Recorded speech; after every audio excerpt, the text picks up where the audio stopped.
नमस्कार साथियों, स्वागत है आपका गुरुदेव एमएलटी क्लासेज में। मैं आपका दोस्त दीपक। आई होप आप सब ठीक होंगे।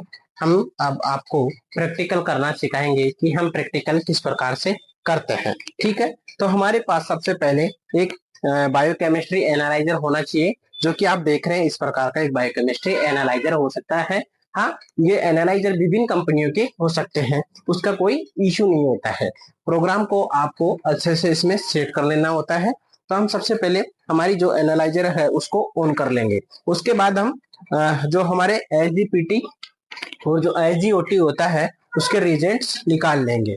तो हम आपको सबसे पहले एसजीपीटी करना सिखाएंगे। ठीक है, हमने एसजीपीटी की थ्योरी पढ़ी थी, तो हम आपको एसजीपीटी सिखाएंगे। आप देख रहे हैं हमारे पास अरबा का एसजीपीटी रिजेंट है। ठीक है, मेरे पास एक अरबा का है। हाँ, जो ये एसजीपीटी के जो केमिकल्स होते हैं वो विभिन्न कंपनियों के हो सकते हैं, उसका कोई इश्यू नहीं होता है। बस आपको प्रोग्राम मेथड अच्छे से सेट कर लेना है मशीन्स में, और उसके बाद हम रिजेंट प्रिपेयर करेंगे। तो सबसे पहले हमारे पास रिजेंट होना चाहिए, और अब मैं आपको दिखाऊंगा कि मशीन में किस प्रकार से हम सेट कर लेते हैं।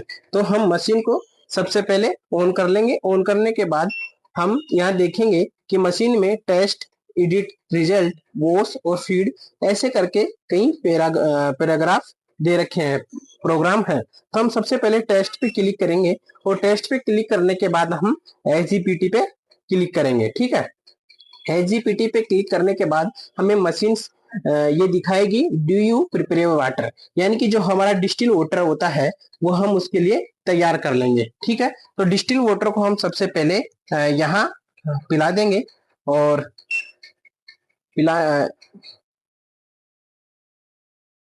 पिलाने के बाद मशीन में आपको 3 सेकंड के लिए टाइम मिलेगा। ठीक है, कई किसी किसी मशीन में 5 सेकंड के लिए भी हो सकता है। उसके बाद हमारा जो एडी रेंज होती है वो 45,000 से 60,000 के बीच दिखा रही है, तो उसके बीच में एडी रेंज होनी चाहिए। तो हमारी एडी रेंज 54,799 दिखाई दे रही है। हम उसके बाद हम कंटिन्यू करेंगे। कंटिन्यू करने के बाद हम टेस्ट वाटर ब्लैंक, ठीक है, आप वाटर ब्लैंक में मतलब पानी भी पिला सकते हो, डिस्टिल वाटर। अगर आप नहीं पिलाना चाहते हो तो नो भी कर सकते हो। ठीक है, उसके बाद हम कंटिन्यू करेंगे। कंटिन्यू करने के बाद press push to aspirate sample दिखा रहा है। अब हम रिजेंट तैयार कर लेते हैं। रिजेंट तैयार करने के लिए आपको एक रिया वाइल लेनी है, प्लेन वाइल लेनी है। उसके बाद हमारे यहाँ पे हमने जो रिएजेंट है एसजीपीटी का वो हमने पहले ही तैयार करके रख लिया है।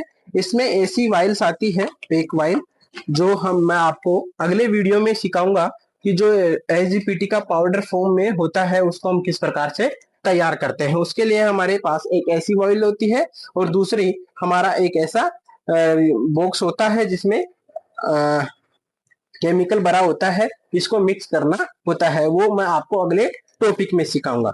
तो हम सबसे पहले जो हमने रिजेंट तैयार कर रखा है उसमें से हम इसमें R1 R2 भी होता है, लेकिन जो हमारा पाउडर वाला फॉर्म एसजीपीटी होता है उसमें ओनली रिजेंट 1 होता है, R1 होता है। इसके अलावा कोई दूसरा रिजेंट यूज नहीं करना होता है। तो हम सबसे पहले हम 500 माइक्रोलीटर रिएजेंट ले लेंगे। ठीक है, और हम जो हमने रिया वाइल ली थी उसमें हम उसको डाल लेंगे। ठीक है, डालने के बाद हम अब सीरम लेंगे, और सीरम हमारा 50 माइक्रो यूज करना है, जो कि हमने पेशेंट से पहले ही 50 माइक्रो सीरम कलेक्ट कर लिया था, सॉरी ब्लड सैंपल कलेक्ट कर लिया था, और उसको हमने सेंट्रीफ्यूज कर लिया है।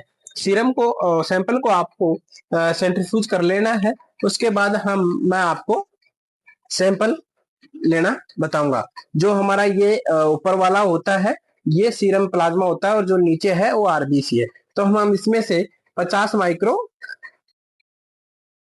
सैंपल ले लेंगे। ठीक है, इसमें मैंने 50 माइक्रो सैंपल ले लिया है, और इसको हम अच्छी तरह मिक्स कर देंगे। ठीक है, अच्छी तरह मिक्स करने के बाद हम इसे इस प्रकार से भी मिक्स कर सकते हैं, या फिर इस प्रकार से भी मिक्स कर सकते हैं। हाँ, रिजेंट लेते वक्त आपको ध्यान रखना है किसी भी प्रकार का बबल्स नहीं होना चाहिए। ठीक है, या फिर मिक्स करते वक्त आपको बबल्स नहीं करना है। अगर आप इसमें बबल्स कर देंगे तो आपका रिजल्ट में वेरिएशन देखने को मिल सकता है। ठीक है, उसके बाद हम मिक्स करने के तुरंत बाद हम इसको एस्पिरेट करा देंगे। ठीक है, और एस्पिरेट कराने के बाद हम इसे वेस्ट में डालने के लिए छोड़ देंगे। और हमारा यहाँ एस्पिरेट कराने के बाद मशीन में टाइम स्टार्ट हो जाता है। यह 2 मिनट बाद इसका रिजल्ट आ जाएगा। अभी डिले टाइम चल रहा है, फिर उसके बाद टेस्ट टाइम 1 मिनट के लिए चलेगा। तब तक हम रिजल्ट का वेट करते हैं। ठीक है, तो हमें इस प्रकार से ग्राफ देखने को मिल सकता है। हमारा टेस्ट टाइम चल रहा है। ठीक है, और हमें ग्राफ जो है इंक्रीज होता हुआ दिखाई दे रहा है। ठीक है, तो हमारा ग्राफ इस प्रकार से इंक्रीज होगा, सॉरी डिक्रीज होगा। इस प्रकार से हमारा ग्राफ डिक्रीज होगा और हमें रिजल्ट आने वाला है हमारा 7 सेकंड के बाद। तो एसजीपीटी में हमारा ग्राफ जो होता है डिक्रीज होता है। ठीक है, और हमारा टाइम पूरा हो चुका है। उसके बाद हमारी जो पीटी रेंज आई है वो 19.70 आई है। ठीक है, जो हमारा रिजल्ट है जो आपको दिख रहा होगा कितना है, 19.70 है। तो हम इस प्रकार से एसजीपीटी टेस्ट लगा सकते हैं। तो दोस्तों, एसजीपीटी टेस्ट करना एकदम आसान है, आप बिल्कुल आराम से और टेस्ट कर सकते हैं। तो धन्यवाद दोस्तों। हमारा अगर आपको ये टॉपिक समझ में आया हो, एसजीपीटी करना आया हो, तो वीडियो को लाइक करें और चैनल को सब्सक्राइब करें और वीडियो को शेयर करें। जय हिंद दोस्तों।